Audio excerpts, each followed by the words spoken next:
Okay. Hi, my name is Mimma della Cagnoletta and I am an art therapist. I work with different people in different settings, which means with adults, with children, with adolescents, and I supervise art therapists. If you don't know what is art therapist, I can introduce you to the idea. For instance, if I ask you, how do you feel today, and you answer very well, this is a very short sentence. But if I ask you to paint, how do you feel today, the result is much more complex and will tell you more about how you really feel. Emotions can be explored through pictures and images. If you say, I want to go to a trip, but I don't know if I am capable of doing because I am very anxious about it, I can ask you to make an image about the trip, and through this image we can try to understand what makes you so anxious about going on a trip. Each artwork has its own language, and if you want to understand it, you have to look at the piece very carefully and from different angles. In this way, you start a dialogue with what you have done, which is not only a dialogue with the object you have created, but is a dialogue between the object and yourself, because the object is a product of your imagination and of your making. In art therapy, you can create with anything, with regular art materials or with recycled materials. You can create two-dimensional artworks or you create three-dimensional artworks. The artwork that you obtain is a product of a creative process, and it contains three fundamental actions so important for each human being: expressing, communicating, and creating and doing with your own hands. This is the reason why I think that art therapy can be useful for everybody, because creativity is a source of life. Yes, we are working also with adults, and we work both in the psychiatry setting or with handicapped people in centers, but also we work in private practice. So people just come to us and they ask for therapy, but with this kind of therapy mediated by an art, like dance movement. And also we have been working with older people, and this has been very rewarding, because even old people can move and can be revitalized by movement. We have been working with cancer survivors, and also some of my colleagues are working in hospice to accompany people to the last travel in their life. So you see, it's very broad. We also do training for students. We have a school and we train students.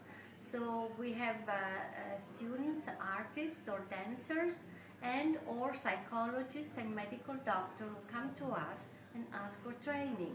And it's a 4-year-long training, and they do work with us through courses, supervision. They do their internship working with people and come to us for supervision, and we teach them how to go along with this kind of therapy. When I work, I can work both with individual and with groups.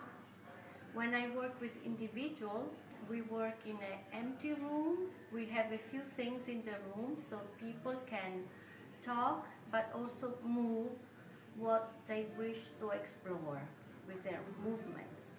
So they move and then they come to me and we talk about what they have been moving, and they talk about their feelings and whatever is going on in their lives.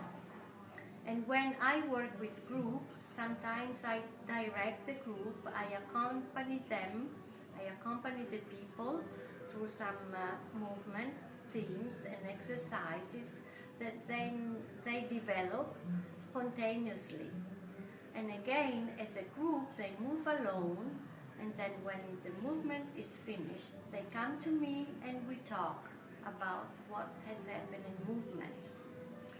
But when I work with people, children or adults, who are less capable to move spontaneously, then I lead them in movement and I mirror them, I move with them to develop a relationship. And through movement we create a dialogue so people can start to work on their problem despite the gravity of their illness or sickness or difficulty. So this work is based on creativity because I don't know exactly what I will do before I meet a person. It's only by meeting the person, by meeting their needs, by meeting their movement style, that we create a special relationship through movement and through words, very special for each person or each group.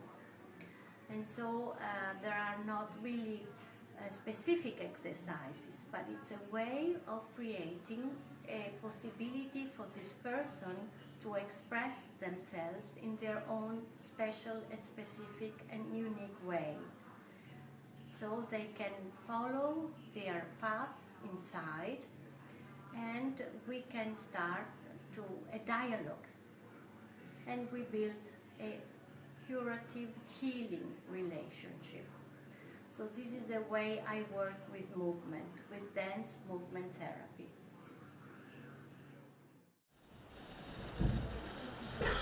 My name is Christomir Zafirov.